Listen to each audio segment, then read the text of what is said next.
ওই টিমের লোকজনদের কাছে আমি শুনেছি কোথায় কিভাবে তাকে হত্যা করা হয়েছে। আমি সেই নিউজটাই আপনাদেরকে দিয়েছি। আপনারা কি উড়ো খবর পান যে তাকে বিদেশে আহ, সংবাদ পাওয়া গেছে?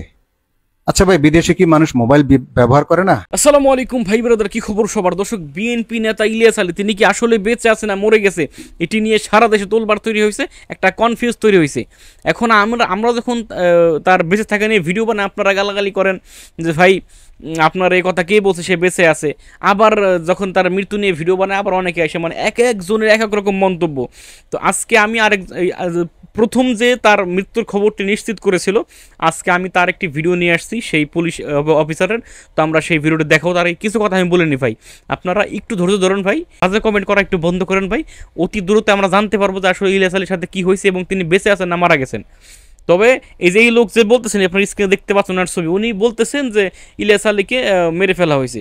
তো ভাই উনিও কিন্তু একটা কথা, মানে ওনারা কিন্তু শোনা কথা, হ্যাঁ, ওনার ওনারা কিন্তু শোনা কথা, উনি কিন্তু কথা শুনছেন যে ইলিয়াস আলীকে মেরে ফেলা হয়েছে, উনি কিন্তু নিজের চোখে দেখেন নাই।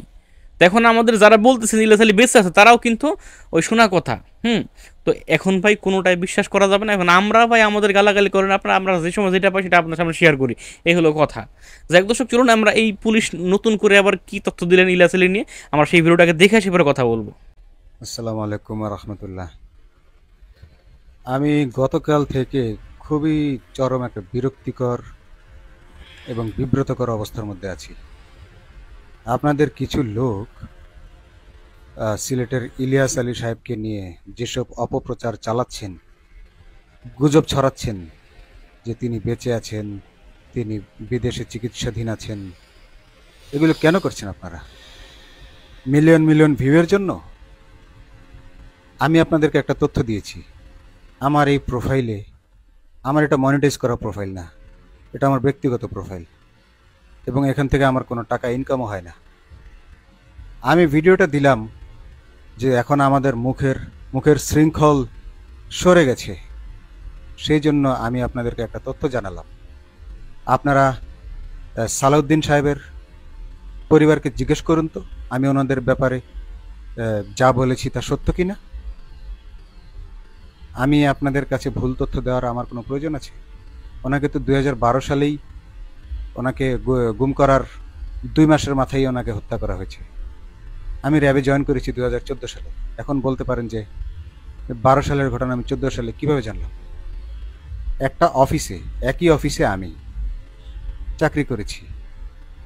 এখানে যারা ওই টিমে যখন ছিল তাদেরকে তো আমি পেয়েছি, তাদের গল্প শুনেছি, তারাই বলেছে যে এভাবে এভাবে হয়েছে। আপনারা আমাকে নানান প্রশ্ন করছেন, অনেকে বাজে কমেন্টসও করছেন। মনে হয় যে আপনারা ইলিয়াস আলীকে পেয়ে গেছেন, শুনেছেন, ওনার জন্য দোয়া করেছে যে আমরা যেন ওনাকে পাই। এই এই দোয়া করলে কি বোঝায়? দোয়া করা মানে ওনাকে পেয়ে যাওয়া বোঝায়? আপনারা কেন ওই পরিবারকে কষ্ট দিচ্ছেন? আমি আমার জন্য আমি কিছু বলছি না, আমি কিছু মনে করছি না তাতে। উনি যদি ফিরে আসে, এটা অবশ্যই আমি নিজেও খুশি হব। ওনার সাথে আরও 2 জন গুম হয়েছিল, ওনার ড্রাইভার সহ। তো যদি ফিরে আসে, আপনাদের কথা মতো যদি ফিরেই আসে, তাহলে কি হবে? তাহলে আমার তথ্যটা কি কি রং ছিল? তাহলে সেটা হবে যে যে বাকি 2 জনকে হত্যা করেছে। তো টিমের লোকজন হয়তো ভেবে নিয়েছে যে হ্যাঁ, ইলিয়াস আলীও এর মধ্যে ছিল, কারণ তাদেরকে তো কালো কাপড় দিয়ে মুখ পেঁচিয়ে নেওয়া হয়, কারো চেহারাই তো দেখা যায় না। আর এটা 2-1 জনই দেখে। ওখানের সিনিয়র ছাড়া, যে কমান্ডার থাকে সে ছাড়া অন্য কেউ তো তার চেহারাও দেখে না যে কে। তাকে বলা হয় যে এটা অমুক, তারা জানতে পারে যে অমুক। এমনকি তাদের তো প্রশ্নও করা নিষেধ এ সম্পর্কে। তো ওই টিমের লোকজনদের কাছে আমি শুনেছি কোথায় কিভাবে তাকে হত্যা করা হয়েছে। আমি সেই নিউজটাই আপনাদেরকে দিয়েছি। আপনারা কি উড়ো খবর পান যে তাকে বিদেশে সংবাদ পাওয়া গেছে? আচ্ছা ভাই, বিদেশে কি মানুষ মোবাইল ব্যবহার করে না? বিদেশে হলে তো ওনার সংবাদ আপনারা আরো আগে পেতেন। বিদেশে থাকলে, বাংলাদেশে থাকলে উনি আয়নাঘরে জিম্মি থাকতেন, আর বিদেশে থাকলে তো এই নিউজ আপনারা আরো আগে পেতেন, ভিডিও পেতেন, বিবিসি, সিএনএন সবাই ওখানে ওনার কাছে গিয়ে হাজির হয়ে যেত।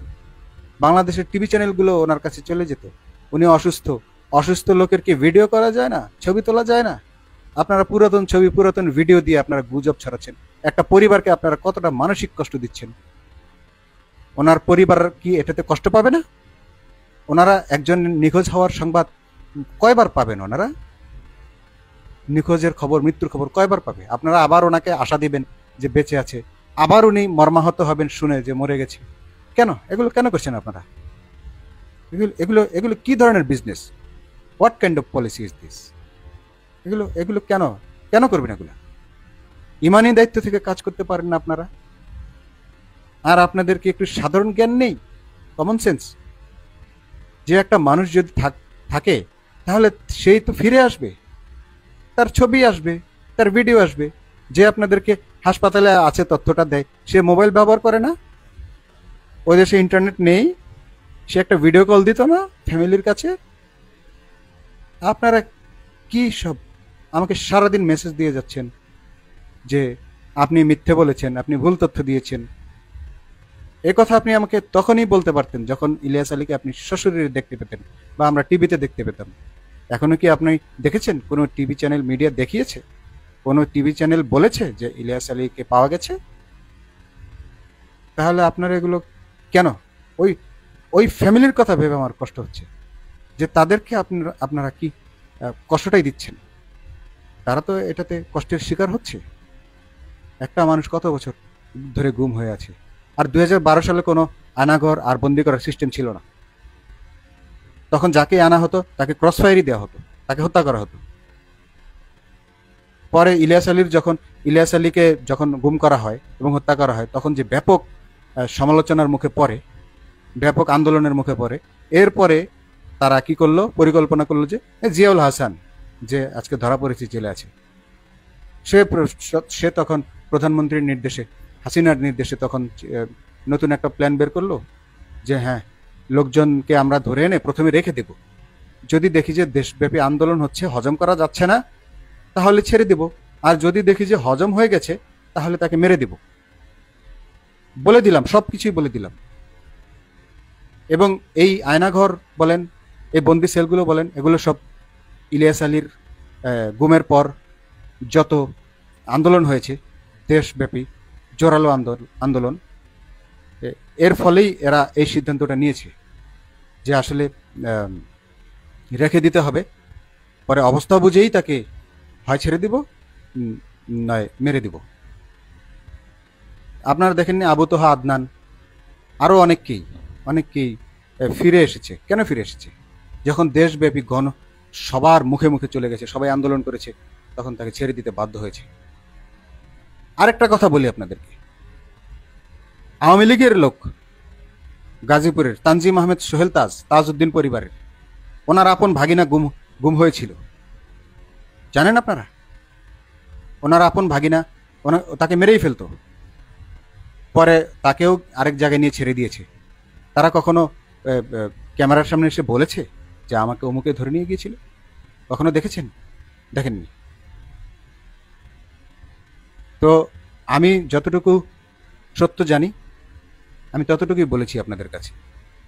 আমি একজন পুলিশ কর্মকর্তা, okay? I am not a content creator. আমি কোনো চ্যানেলের মালিক নই যে আপনাদের কাছে মিলিয়ন মিলিয়ন ভিউ পাওয়ার জন্য আমি আপনাদের কাছে তথ্য দিব, রসালো করে আপনাদের কাছে তথ্য দিব। I am not that. আমি একজন দেশপ্রেমিক পুলিশ কর্মকর্তা। যে কথা এতদিন বলতে পারিনি সেটা আপনাদেরকে জানিয়ে দিয়েছি। এটা আমার কর্তব্য মনে করেছি, তাই জানিয়ে দিয়েছি। এরপরও আপনারা কামনা করছেন, করুন, আল্লাহর কাছে চাইতে তো কোনো নিষেধ নেই। যদি ফিরে আসেন তাহলে এটা ভালো। আমার ইনফরমেশন যদি রং হয়, মিস্টেক থাকে, গ্যাপ থাকে, আমি নিজেও খুশি হব। এমন একজন জনপ্রিয় ব্যক্তি বেঁচে থাকলে আমি নিজেও খুশি হব। ঠিক আছে? সবাই ভালো থাকবেন। আসসালামু আলাইকুম। দর্শক, আপনারা শুনতে পেলেন এখানে আমাদের এই পুলিশ অফিসার তিনি এখানে আবারও নিশ্চিত করতেছেন একরকম যে ইলিয়াস আলীকে মেরে ফেলা হয়েছে। তবে তিনি কিন্তু একটা কথা, মানে ভাই আপনারা এর কথা আসলে হয়তো 70% সত্যি তার কথা, আমরাও বিশ্বাস করি যে তিনি একটা সোর্স থেকে বলতেছেন যে, তবে ভাই তিনিও কিন্তু শোনা কথা বলছেন। দেখেন তিনি এখানে ব্যাখ্যা করলেন যে তাকে বের করে নিয়ে যাওয়া হয়েছে, নিয়ে গেলেই তাকে মানে যাকে নাকি বের করে নিয়ে যায় তাকে নাকি মেরে ফেলে, তিনি এরকম একটা কথা এখানে বলতেছেন। তবে আয়না ঘর তো দেশে অভাব নাই ভাই, হয়তো এরকম হতে পারে যে ইলিয়াস আলীকে না মেরে অন্য একটা আয়না ঘরে নিয়ে যাওয়া হয়েছে। আর তিনি তো আর একসাথে 10টা আয়না ঘর দায়িত্ব পালন করেন এই পুলিশ অফিসার, তাই না? তিনি তো হয়তো যে কোনো একটা আয়না ঘরের দায়িত্ব পালন করছেন। তো বিভিন্ন আয়না ঘর তো আছে দেশে, হয়তো তাকে অন্য জায়গায় নিয়ে নিয়ে রাখা হয়েছে। তো এখন যারা বলতেছেন যে ইলিয়াস আলী বেঁচে আছে, এই ভাইরা বলতেছেন যে ইলিয়াস আলী সেনা হেফাজতে আছেন, তিনি সেনা হাসপাতাল চিকিৎসা নিচ্ছেন, তার কিছু মনে নাই, তার মাথায় মানে সমস্যা করে দেওয়া হয়েছে। তো তাকে সুস্থ হলে খুব দ্রুত তাকে পরিবারের কাছে হস্তান্তর করা হবে। এবং তারা আরেকটা লজিক দেখাইতেছে যে সবাই সবার নিখোঁজ, গুম হওয়া বাবা মা ভাই বোন সবাই মানে যার যার আত্মীয় স্বজন মাঠে নামছে যে আমার ভাইয়ের খোঁজ চাই, আমার বাবার খোঁজ চাই, আমার স্বামীর খোঁজ চাই। তো ইলিয়াস আলীর পরিবার কিন্তু এই পর্যন্ত তারা মানে এই একটা বিবৃতি দিল না এই পর্যন্ত যে আমার স্বামীর খোঁজ চাই হ্যান ত্যান। তো এরকমই আর কি। তো তারা হয়তো গোপনে জানছেন, তাদেরকে সেনাবাহিনী কনফার্ম করছেন গোপনে যে আপনার স্বামী অথবা আপনার ভাই আপনার বাবা আছে আমাদের কাছে, আপনারা কোনো রাস্তায় নেমে কোনো অশৃঙ্খল তৈরি করবেন না, আপনারা পেয়ে যাবেন তাকে। হয়তো এরকম কিছু হতে পারে, যাই তো আপনারা লিখবেন আপনাদের মতামত কমেন্টে নাকি। ভালো থাকবেন, সুস্থ থাকবেন, আর এরকম আরও ভিডিও পেতে আমাদের ইউটিউব চ্যানেলটি সাবস্ক্রাইব করবেন। আসসালামু আলাইকুম।